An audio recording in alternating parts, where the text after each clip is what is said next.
जय हिंद साथियों, आज बड़े सौभाग्य से हमारे साथ हैं कर्नल सुधीर चौधरी साहब और आज हम एक डिफरेंट टॉपिक पर चर्चा करने वाले हैं।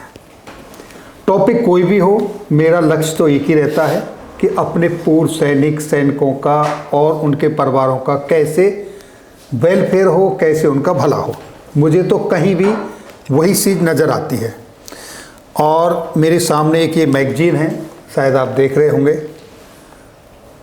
कर्नल साहब, ये मैगजीन और ये आपके द्वारा ही ये मैगजीन प्रकाशित हो रखी है जी, और बहुत सब कुछ आपके बारे में भी पढ़ा। बहुत सुरक्षित रूप से रखी हुई है ये संभाल के। जी, तो आज इस पर चर्चा करेंगे। सबसे पहले तो मैं अपने 14 लाख प्लस व्यूवर्स की तरफ से आपका स्वागत करता हूं। धन्यवाद बहुत बहुत आपका। और मैं चाहूँगा कि मैं कुछ कहूँ उससे पहले इसके बारे में आप ही बताएं सर, अपनी तरफ से। देखिए, पहले तो मैं आपको साधुवाद देता हूं कि आपने इस विषय को आज इतने बड़ी हमारे पूर्व सैनिक, हमारे सहयोगियों के सामने इसको रखा। ये बेसिकली छोटे राज्यों के निर्माण को लेके जो भारत में लगातार प्रयास होते रहे हैं, वही एक हमारा उस दिशा में काम हो रहा है। उत्तर प्रदेश जो वर्तमान में है, आपको तो 25 करोड़ की आबादी को अगर आप दुनिया में स्केल पे देखेंगे तो ये 6ठे नंबर का देश है। इंडिया, चाइना, उसके बाद में अमेरिका जिसकी करीब 31 करोड़ पॉपुलेशन है, ब्राज़ील और इंडोनेशिया, ये 5 देश हैं। अब 6ठे नंबर पे यूपी आता है। लेकिन जब प्रशासन की बात आती है तो कहाँ राज्य और कहाँ देश, जिसमें केंद्र सरकार है, डिफरेंट राज्य बने हुए हैं। तो आप मोटे तौर पे ये कह सकते हैं कि कहाँ राजा भोज और कहाँ गंगू तेली। जी। लेकिन इसके बनने में पूर्व सैनिकों के लिए, सैनिक भाइयों के लिए, वीर नारियों के लिए, उनके लिए कोई एक्स्ट्रा वेलफेयर का मुद्दा आएगा क्या? देखिए, इसमें आपने बहुत ही एक सही सवाल पूछा कि जिस पब्लिक प्लेटफॉर्म पे हम बात कर रहे हैं, उनको क्या उससे मकसद है या क्या उनको फ़ायदा होगा। जी। और कई सारे सीनियर अफसर उसमें, जेसीओ साहिबान, हमारे जो सुबेदार major, JCO warrant officer, navy के पैटी और जवान, हमारे हवलदार, सैनिक, बहुत सारे, इनका बहुत बड़ा एक टैलेंट पूल है जी, जो उनकी प्रतिभाएं हैं, खेलों में है, टेक्निकल हैं, एजुकेशन में है, स्वास्थ्य सेवाओं में है, क्योंकि बहुत बड़ा अस्पतालों का नेटवर्क हम लोग चलाते हैं। इनका योगदान जो है इस प्रदेश के निर्माण में किया जाएगा बड़े लेवल पे। जी। तो एक तो वो योगदान देंगे, उससे उनके अंदर की जो टैलेंट है वो लोगों के बीच में प्रदेश के निर्माण में आगे आएगी, जैसा उत्तराखंड में हुआ है, जैसा हिमाचल प्रदेश में हुआ। क्योंकि ये दोनों जो छोटे प्रदेश हैं, इनमें बहुत सैनिकों का योगदान है। शायद कोई ऐसा घर होता है लोकेंद्र जी जिसमें पूर्व सैनिक ना हो या उसके परिवार ना हो। तो दूसरा, उन्हें आर्थिक बेनिफिट। हम लोग करीब, अभी जो वर्तमान स्थिति है, 5% रिजर्वेशन राज्य सरकार की नौकरियों में लागू है पूर्व सैनिकों के लिए। तो हमारा ये जो भी नई सरकार बनेगी, जब प्रदेश बन जाएगा, तो उसमें हमारा ये प्रयास रहेगा कि इसको बढ़ा के कम से कम 7 या 10% के बीच में रखा जाए इसमें। सर, मैं थोड़ा सा आपको रोकना चाहूँगा। उत्तराखंड जब बना है तो वहाँ पर उत्तराखंड में जिन लोगों ने भागीदारी अपनी निभाई है, उनके लिए उत्तराखंड की तरफ से पेंशन लागू की गई है। अब इस प्रदेश निर्माण मोर्चा में पूर्व सैनिक अगर अपनी भागीदारी निभाते हैं, वो तो पहले से पेंशन ले रहे हैं, क्या उनको दूसरी पेंशन दी जाएगी? हम लोग, चूंकि आंदोलन अभी चल रहा है, इसमें जो भी लोग सक्रिय योगदान देंगे उसके लिए प्रदेश सेनानी पेंशन की स्कीम लागू की जाएगी।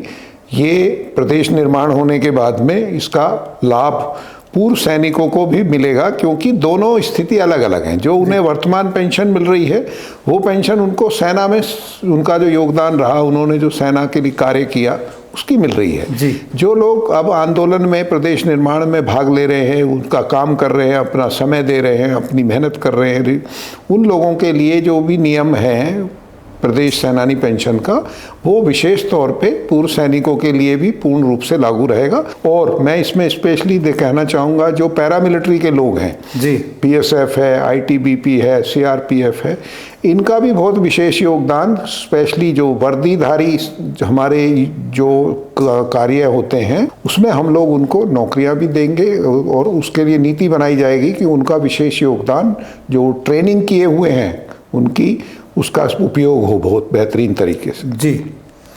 और इस निर्माण होने से प्रदेश को, प्रदेश की जनता को क्या क्या और अलग फायदा होने वाले हैं?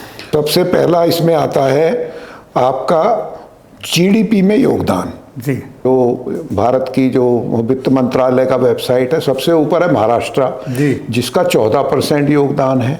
तमिलनाडु है नंबर 2, 11% GDP में। और कर्नाटक जो छोटा सा मात्र 8 करोड़ की पॉपुलेशन है उसका योगदान है 10%। और गुजरात जो हमसे बहुत छोटा प्रदेश है उसका योगदान है करीब लगभग 8.5%। और वर्तमान उत्तर प्रदेश जिसकी 25 करोड़ आबादी है उसका योगदान कुल 8%, मात्र 8%। आप दूसरा पैरामीटर जो तरक्की का हम लोग मानते हैं लोकेंद्र जी, पूर्व सैनिक भाइयों को भी इसके बारे में जानकारी हो जाएगी, उसको मानते हैं हम लोग पर कैपिटा इनकम, हिंदी में जिसको बोलते हैं प्रति व्यक्ति आय।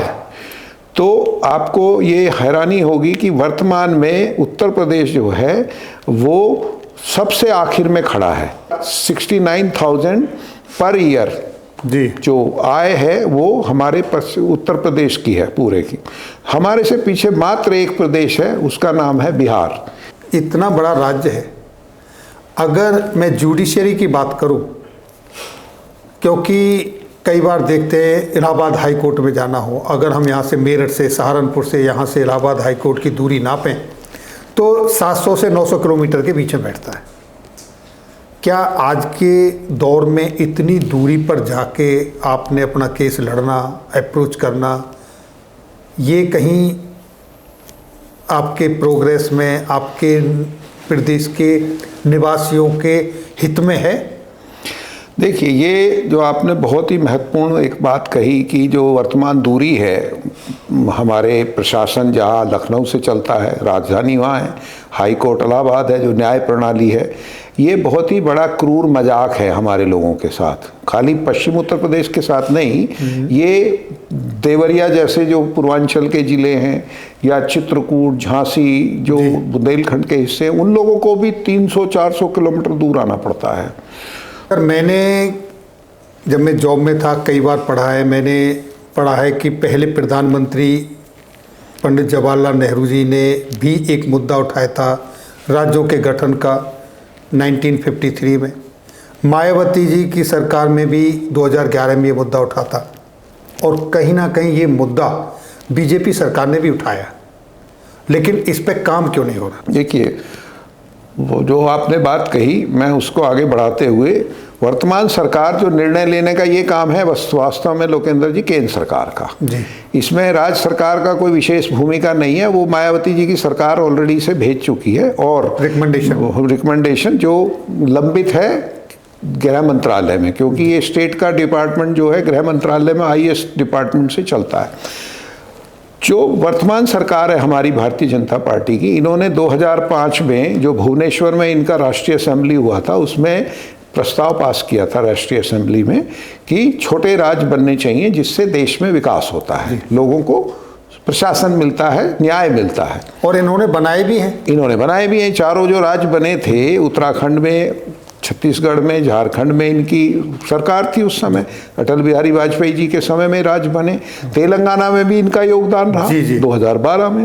तो इन्हें निश्चित तौर पे हमारी ये अपील है वर्तमान सरकार से कि जो भी राजनीतिक लोग हैं इस विषय को बहुत गंभीरता से लें।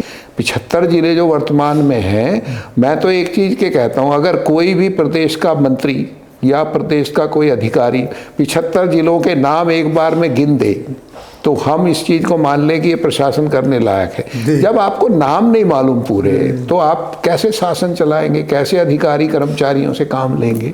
सही बात। तो ये चीज़ एक तो बहुत विशेष है। दूसरा, पूर्वांचल की जो संस्कृति है वो बेसिकली बिहार और जिसको हम बोलते हैं ना बंगाल, उससे टच करती है। उनका खान पान, उनका पहनावा उस टाइप का है। रहन सहन। बुंदेलखंड जो है वो बेसिकली मध्य प्रदेश और जो विंध्याचल उससे मिलता है, उससे टच करता है। हम लोग बेसिकली पश्चिम उत्तर प्रदेश जो है ये हमारा पंजाब, दिल्ली, हरियाणा वाला जो क्षेत्र है इससे मैच करता है। तो अवध क्षेत्र अपने आप में एक अलग ही क्षेत्र है, नवाबों का शहर और उसकी संस्कृति लखनऊ की है। तो ये चारों जो बड़े बड़े रीजन हैं, क्षेत्र, ये चारों अलग हैं, इनकी समस्याएं भी अलग हैं। हम ये नहीं कह रहे कि पश्चिम उत्तर प्रदेश ही का भला होगा, इसमें तो पूर्वांचल का भला ज़्यादा होगा, क्योंकि उनका आज पूर्वांचल का ही भला होगा, माइग्रेशन का भी, बुंदेलखंड का होगा, विंध्याचल का होगा। तो ये जो विकास की जो एक रुकावट हो रखी है, इस पे बहुत बड़ा फर्क पड़ेगा। और पूर्व सैनिक जो वर्तमान में जिसके लिए हम लोग बात कर रहे हैं, इनका चूंकि हर क्षेत्र में ये लोग रह रहे हैं, पूरे उत्तर प्रदेश का बहुत बड़ा योगदान पूर्व सैनिकों का और पैरामिलिट्री के लोगों का इस देश के सुरक्षा में है, इस देश के विकास में है।